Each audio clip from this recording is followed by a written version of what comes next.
वरिष्ठ नेता आदरणीय के दास जी, जो बंगाली समाज के लिए वर्षों वर्ष से काम कर रहे हैं, भारतीय जनता पार्टी को मजबूत करने के लिए कर रहे हैं। अध्यक्ष राजकुमार, पार्टी के बहुत ही वरिष्ठ नेता जो जिला महामंत्री रहे हैं, ऊर्जावान हैं, तरुण दत्ता जी, गोविंद राय जी, सरोज राय जी, गजेंद्र प्रजापति जी, ये सब नेतागण हैं। आज प्रेस कॉन्फ्रेंस उस बंगाली समाज को समर्पित है जो बंगाली समाज आज से कई वर्ष पूर्व अपने धर्म की रक्षा के लिए,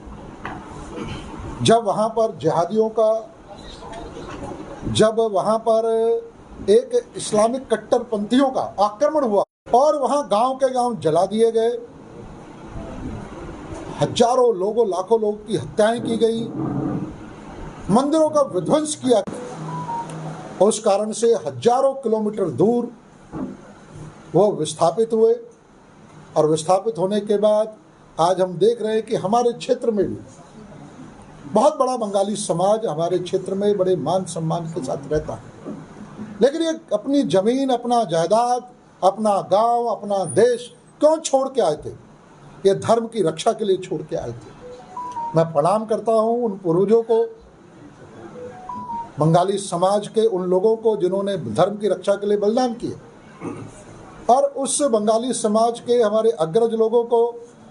जिन्होंने धर्म की रक्षा के लिए इतने कष्ट सहे। 14 अगस्त 2023 को हमारे निवेदन पर माननीय मुख्यमंत्री पुष्कर सिंह धामी जी रुद्रपुर में आए थे। एक विभाजन विभीषिका स्मृति दिवस का आयोजन किया गया था, और उस विभाजन विभीषिका स्मृति दिवस में वह बुजुर्ग जो जिनका जन्म पूर्वी पाकिस्तान में हुआ, जिन्होंने अपनी आंखों से उस संघर्ष को देखा, उन हत्याओं को देखा, उन मंदिरों को टूटते हुए देखा, माता बहनों की अस्मतों के साथ, उनकी इज्जत के साथ अपमान होते हुए देखा, उस कष्ट को जिन्होंने सहा, उन सब के सम्मान का कार्यक्रम, उन सब के नमन का कार्यक्रम विभाजन विभीषिका स्मृति दिवस 14 अगस्त 2023 को रुद्रपुर में आयोजित किया। मांग हमारी ये थी कि रुद्रपुर के अंदर एक बहुत भव्य दिव्य बंग भवन बनना चाहिए,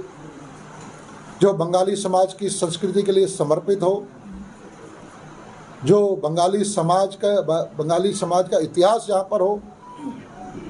जो बंगाली समाज की युवा पीढ़ी है वो अपने इतिहास से परिचित हो, अपने उन बुजुर्गों के बलिदान से परिचित हो कि धर्म के लिए उन्होंने कितना बड़ा बलिदान किया, और वहाँ पर बंगाली समाज के सांस्कृतिक कार्यक्रम, धार्मिक कार्यक्रमों का आयोजन किया जा सके। तो एक बंग भवन के लिए निवेदन मैंने किया था, माननीय मुख्यमंत्री जी ने उसका एक शासनादेश किया, मुख्यमंत्री घोषणा में शामिल हुआ, और उसका फंड माननीय मुख्यमंत्री जी ने जारी कर दिया। अभी आचार संहिता के तुरंत बाद हम एक भूमि का चयन करके और बंगाली समाज के जो प्रबुद्ध वर्ग है उनको साथ लेकर बंग भवन का निर्माण आरंभ करने जा रहे हैं।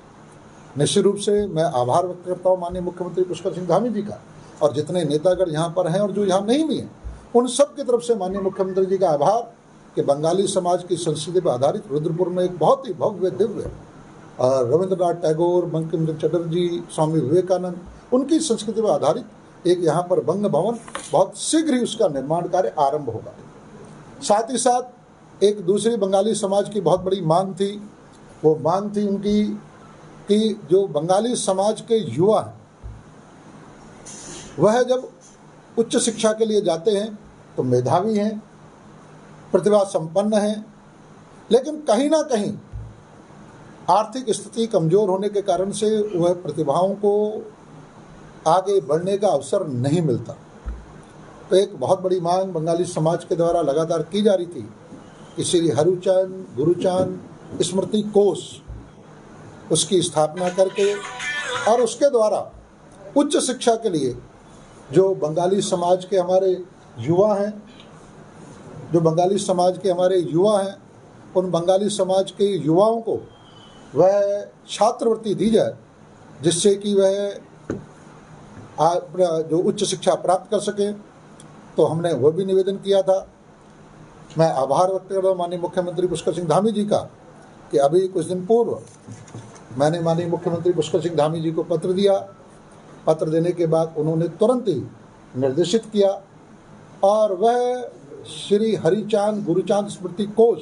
की बहुत तकनीकी बात नहीं आएगी, तो वह कुछ ही दिनों के अंदर वह श्री हरिचांद गुरुचांद स्मृति कोष संभवतः 1 सप्ताह के अंदर वह नोटिफाई हो जाएगा, जिसमें यहाँ के जिलाधिकारी उधम सिंह नगर जिले के उसके अध्यक्ष होंगे, जो उसकी कमेटी होगी। 3 नाम बंगाली समाज से, उसमें 1 उपाध्यक्ष और 2 समिति के सदस्य होंगे। इस प्रकार 3 बंगाली समाज के होंगे। उसके अतिरिक्त हमारे CDO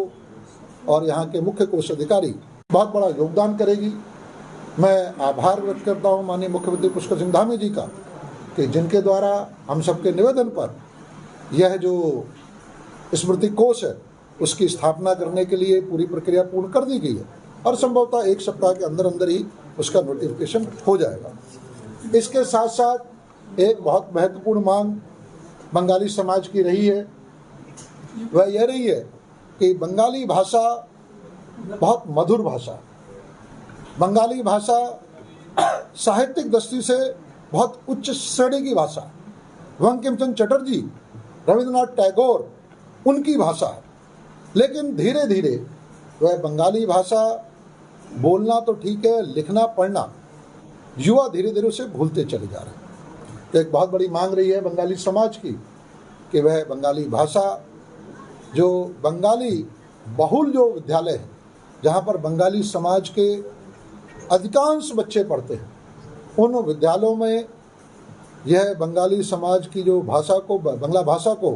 पाठ्यक्रम में शामिल किया जाए और वहाँ पर बंगाली भाषा पढ़ाने के लिए शिक्षकों की नियुक्ति की जाए। ये बहुत बड़ी मांग है, ये भी हमने उस समय रखी थी, तो अभी मैंने पत्र कुछ दिन पहले दिया है और उस पत्र पर माननीय मुख्यमंत्री जी ने सचिव विद्यालय शिक्षा को तुरंत उस पर आवश्यक कार्रवाई करने हेतु निर्देशित कर दिया है। और मुझे पूरा विश्वास है कि माननीय मुख्यमंत्री जी के निर्देश के बाद बहुत शीघ्र कुछ ही समय में यह जो बंगला भाषा है वह पाठ्यक्रम में शामिल होगी और साथ ही साथ जो उनके जो टीचर हैं वो भी किए जाएंगे। तो मैंने माननीय मुख्यमंत्री से निवेदन किया है और माननीय मुख्यमंत्री जी ने आश्वस्त किया है कि निश्चित रूप से जहाँ अधिकांशतः बंगाली समाज के बच्चे पढ़ते हैं वहाँ पर ये बंगाली भाषा को हम उसमें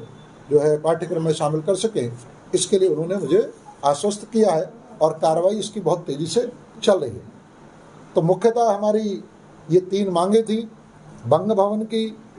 बंग भवन के साथ साथ हमारे श्री हरिचांद गुरुचांद स्मृति कोष की, बंगाली भाषा को पाठ्यक्रम में शामिल किए जाने की,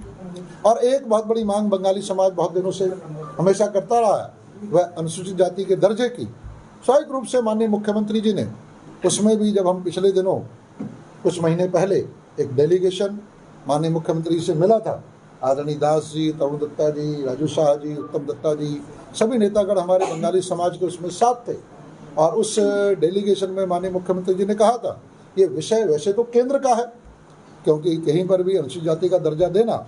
ये केंद्र ही से कर सकता है, लेकिन राज्य सरकार के द्वारा जो भी संभव होगा इसमें प्रयास किए जाएंगे।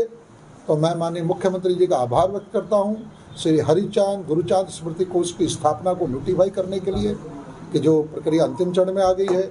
बंगाली भाषा को शीघ्र पाठ्यक्रम में शामिल किए जाने के लिए उन्होंने जो सचिव को निर्देशित किया है और वो भी शीघ्र शामिल होगी, तो निश्चित रूप से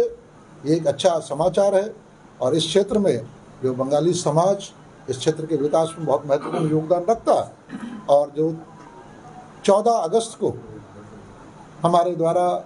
माननीय मुख्यमंत्री जी से निवेदन किया गया था, उन्होंने जो आश्वासन दिया था उस तरह हम बहुत तेज़ी से बढ़े हैं। तो माननीय मुख्यमंत्री जी का आभार व्यक्त करते हुए और बंगाली समाज उसको बधाई देता हूँ। मुख्यतः आज का विषय हमारा यही है। बंगाली समुदाय के लिए जिस प्रकार से अभी आपने बताया कि बंग भवन की स्वीकृति मिल रही है, ये बंग भवन के लिए कहाँ पर जमीन चिन्हित की गई है और कुल कितने बजट से बंग भवन बनेगा? लगभग 78 लाख रुपए की लागत सरकार के द्वारा दी जा रही है अभी इसमें, और इसकी जो जगह का चिन्हीकरण का अभी अंतिम चरण में एक बैठक अभी आगे जो इधर माननीय जिलाधिकारी महोदय साथ ही हमारे जो एडीएम हैं पंकज उपाध्याय जी, MNA हमारे दुर्गापाल जी, और SDM मनीष मिस्त्री उनके साथ, और मैं स्वयं भी था। अभी कुछ दिनों पहले बैठक हुई है, उस बैठक में 4 स्थान चयनित किए गए हैं। तो समाज के लोगों के साथ जैसी आचार संहिता समाप्त होती है उस स्थान को चिन्हित करके भवन बनाए जा रहे हैं, ये रुद्रपुर तक या फिर अन्य जगह दिनेशपुर, सितारगंज, इन जगहों पर भी विचार किया जाएगा? जी, स्वाभाविक रूप से। देखिए, ये रुद्रपुर चूँकि हेडक्वार्टर है तो यहाँ का अपना एक महत्व है। इसके अतिरिक्त सितारगंज में ऑलरेडी एक बंग भवन बन चुका है, और जो दिनेशपुर है वहाँ पर भी एक बंग भवन प्रस्तावित है। विधायक जी, उत्तराखंड की 70 विधानसभा सीटें हैं और तत्कालीन विजय बहुगुणा सरकार में एक बंगाली विधायक चुने गए थे और उनको ये इनके प्रकार करके जो है कांग्रेस ज्वाइन करा ली गई थी और फिर बाई इलेक्शन हुआ था दोबारा से और उपचुनाव। अब ये बताइए, क्या उत्तराखंड की विधानसभा में कोई बंगाली समुदाय से जुड़ा कोई विधायक कभी देखने को मिलेगा दोबारा से या नहीं? देखिए, निश्चित रूप से बंगाली समाज को भारतीय जनता पार्टी हमेशा प्राथमिकता में रखती है, और हम सब देख रहे हैं, चाहे संगठन है और साथ ही साथ अभी हमारे जो वरिष्ठतम नेता हैं उत्तम दत्ता जी को उन्हें दर्जा राज्य मंत्री बनाया गया है। तो स्वाभाविक रूप से बंगाली समाज के सम्मान में हमारी सरकार पूरी तरह खड़ी है। अभी उन्हें दर्जा राज्य मंत्री का दर्जा दिया गया है, और भी जिस प्रकार का सम्मान की आवश्यकता होती है। अभी हमारे के दास जी मेरे बगल में बैठे हैं, इन्हें यहाँ मंडी समिति का चेयरमैन बनाया गया था। तो भारतीय जनता पार्टी पूरी तरीके से बंगाली समाज को साथ लेकर बढ़ रही है। बात विधानसभा को देखने मिले तो बंगाली विधायक, ये सारे देश काल और समय के समीकरण के हिसाब से चुनाव होते हैं, लेकिन आज की तारीख में बंगाली समाज को किसी भी प्रकार के भारतीय जनता पार्टी की तरफ से पूर्ण सम्मान दिया जा रहा है, और अभी दर्जा राज्य मंत्री और मंडी समिति के चेयरमैन निर्मल पाल हमारे साथ ही है।